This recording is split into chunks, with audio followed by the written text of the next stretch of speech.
चलो सूरज खड़ा हो जाओ। सूरज बताओ बाबू, कभी कभी जंगलों में अपने आप आग लग जाती है, ऐसा कैसे होता है? जंगलों में आग लगने के लिए निम्नलिखित में से कई कारण हो सकते हैं, जैसे अत्यधिक गर्मी पड़ना, आकाशीय बिजली गिरना, हवा के वजह से पेड़ पौधों के बीच घर्षण होना। बहुत अच्छा, चलिए इसके लिए ताली बजाओ जी।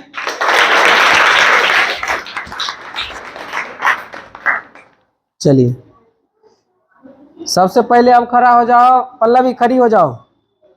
बोलो अग्निशामक यंत्र किसे कहते हैं? जल्दी बोलो, ऐसा जल्दी बोलो जोर से। अंत जिसका उपयोग आग बुझाने में किया जाता है उसे अग्निशमन यंत्र। बहुत अच्छा, ताली बजाओ जी। चलिए अब खड़े हो जाएंगे ऋचा कुमारी। ऋचा कुमारी, आपसे क्वेश्चन है, माचिस को जलाने के लिए उसे माचिस की डिब्बी से रगड़ा जाता है, ऐसा क्यों? माचिस की डिब्बी पे लाल फास्फोरस विद्यम लगा रहता है, जिससे माचिस की डिब्बी को माचिस की तिल्ली से रगड़ा जाता है तो लाल फास्फोरस को उसका ज्वलनता प्राप्त होता है, जिससे माचिस की तिल्ली में आग उठ जाती है। पहला सेंटेंस बोलिए तो आपने क्या बोला था?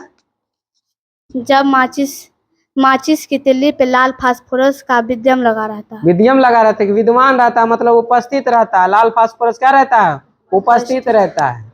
चलिए बाकी तो आपका सही था, ठीक है। चलिए इनके लिए भी ताली हो जाए। चलो अंकित कुमार,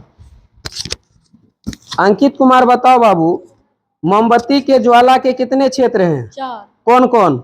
मध्य भाग, दीप्त भाग, आंतरिक भाग, बाहरी भाग। बाहरी भाग। बहुत अच्छा, लगा ताली जी इनके लिए। चलिए अब आ जाएंगे, लो सोनम, सोनम खड़ी हो जाओ और सोनम बताएगी कार्बन डाइऑक्साइड और ऑक्सीजन में कौन गैस भारी है? Carbon dioxide. Carbon dioxide. अच्छा, पानी पर अगर आग लगती है तो पानी डालते हैं तो आग क्यों बुझ जाती है? पानी डालने से वस्तु ठंडा हो जाती है, जिस कारण उसका ज्वलन ताप बढ़ जाता है। पानी द्वारा उत्पन्न ठंड की वजह से आग बुझ जाती है। बहुत अच्छा, बजाओ ताली जी सब। चलिए अब खड़ा हो जाएगा मयंक कुमार। मयंक पकड़ो। मयंक बताओ बाबू, आपसे पूछा जाता है क्वेश्चन, मोमबत्ती के बाहरी भाग में जो ज्वाला का मतलब दहन जो होता है वो अपूर्ण दहन होता है, अपूर्ण दहन होता है? पूर्ण दहन होता है। पूर्ण दहन होता है। अच्छा, और बाहरी जो भाग होता है सबसे गर्म भाग होता है कि ठंडा होता है? सबसे गर्म भाग होता है। सबसे गर्म भाग। बहुत अच्छा। अच्छा, मोमबत्ती का ज्वाला का जो बाहरी भाग है उसका रंग कैसा होता है? नीला होता है। नीला होता है। बहुत अच्छा, लगा ताली जी इसके लिए सब। चलिए अब खड़ा हो जाएगा मयंक कुमार। छोटा मयंक, एक तो बड़ा मयंक, अब आ जाएगा छोटा मयंक। छोटा मयंक, अब आप बताइए, आपसे पूछ लेते हैं, स्वतः दहन का एग्जाम्पल बताइए। स्वतः दहन का एग्जाम्पल कौन कौन होता है? स्वतः दहन, लाल फास्फोरस, लाल फास्फोरस होता है। जल्दी बोलिए। सफेद फास्फोरस और लाइए, सोडियम। आप इतना देरी से बोलते हैं, मार खाइए। याद करना है कौन कौन होगा? सफेद फास्फोरस, सोडियम। जोर से बोलिए। सफेद फास्फोरस, सफेद फास्फोरस एवं और सोडियम। और कभी कभी जो जंगलों में अपने आप आग लग जाती है वो अभी किसका एग्जाम्पल है? स्वतः दहन का। जैसे कोयले के खदानों में भी अपने आप आग लग जाती है, भी किसका एग्जाम्पल हुआ? स्वतः दहन का। वो अपने ना आग लगा जी, वह तुम लगाने गया, कोई लोग लगा देता है? नहीं, अपने जब लग जाता है स्वतः दहन। समझ में आ गया? चलिए बहुत अच्छा। चलिए अब हम पूछ लेते हैं घर की तरफ से। चलिए अब इधर से खड़ी हो जाएगी, क्या नाम है? चांदनी कुमारी, खड़ी हो जाओ। चांदनी अब बताइए, 3 मूल फसलों का आप नाम बताइए। माइक सटाइए और बोलिए।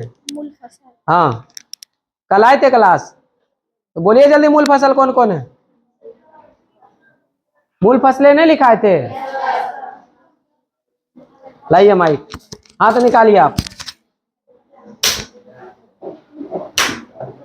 आप बताइए 3 मूल फसलों के नाम। गाजर, मूली, चुकंदर। अच्छा से बोलिए, अस्थिर से। गाजर, मूली, चुकंदर। बहुत अच्छा, लगाओ ताली जी इसके लिए।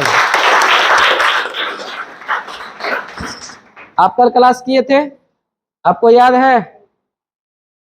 खड़े होइए। चलिए, आप 3 रबी फसलों के नाम बताएं। रबी फसल का उदाहरण 3, कौन कौन रबी फसल है? जल्दी बताओ।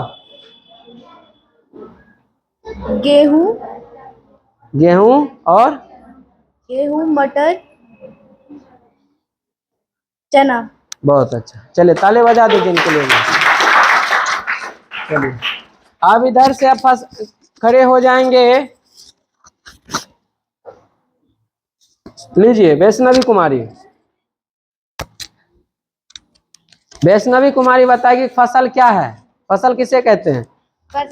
माइक सटाउन जी। ऐसे पौधे जिन्हें किसान अपनी देखभाल में अधिक मात्रा में बड़े खेतों में उगाते हैं उसे फसल कहते हैं। बहुत अच्छा, ताली बजाओ जी। चलिए, अब कोई लड़का तरफ से पूछा जाए।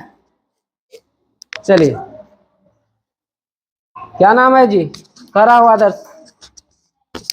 चलो, अब बताओ मोमबत्ती का आविष्कार किसने किया था? मार्क लुइस्टन ने।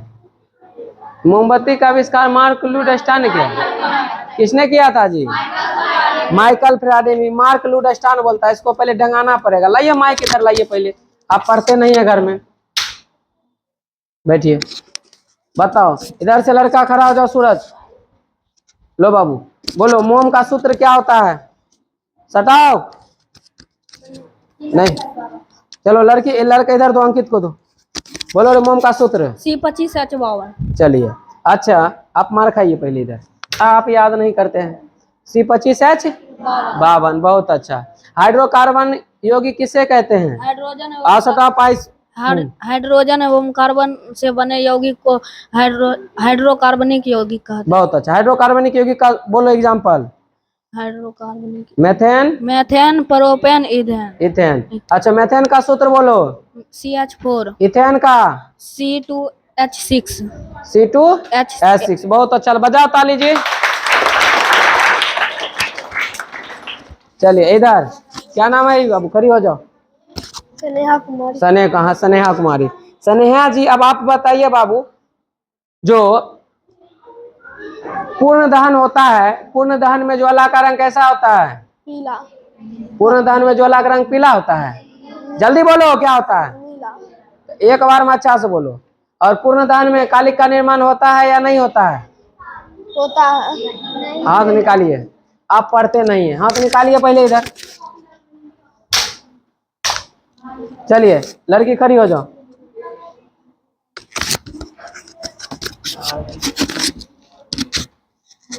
दिमाग अगर हैंग हो गया जी, पकड़ो। चलो बोलो, पूर्ण दहन में ज्वाला का रंग कैसा होता है? नीला। इसमें कालिक का निर्माण होता है? नहीं। नहीं होता है। और पूर्ण दहन में जो होता है बाबू, राख का निर्माण होता है या नहीं होता है? नहीं होता है। अच्छा, पूर्ण दहन आप कहाँ देखते हैं? गैस में। गैस में। जैसे घर में जो मम्मी खाना बनाती है, उसमें कौन सा दहन होता है? पूर्ण दहन। पूर्ण दहन होता है। बहुत अच्छा, ताली बजाओ जी इसके लिए। चलिए, अब इधर वर्षा कुमारी खड़ी हो जाएगी। लीजिए वर्षा जी, अब आप अपूर्ण दहन के बारे में जो भी कुछ जानते हैं सब बोल दीजिए, अच्छे से बोलिए। अपूर्ण दहन में पर्याप्त ऑक्सीजन की उपस्थिति में जलता है। अपूर्ण दहन में राख एवं धुआं का निर्माण होता है। अपूर्ण दहन में कालिक का निर्माण होता है। अपूर्ण दहन में ज्वाला का रंग पीला होता है। और अपूर्ण दहन में कार्बन मोनोऑक्साइड प्राप्त होता है। बहुत अच्छा, लगाओ ताली जी। कार्बन मोनोऑक्साइड गैस बनता है, ठीक है, कार्बन मोनोऑक्साइड। अच्छा, आप बताइए कार्बन मोनोऑक्साइड का सूत्र बोलिए। बोलन जी, सूत्र क्या होगा? CO। CO। बैठो। चलिए,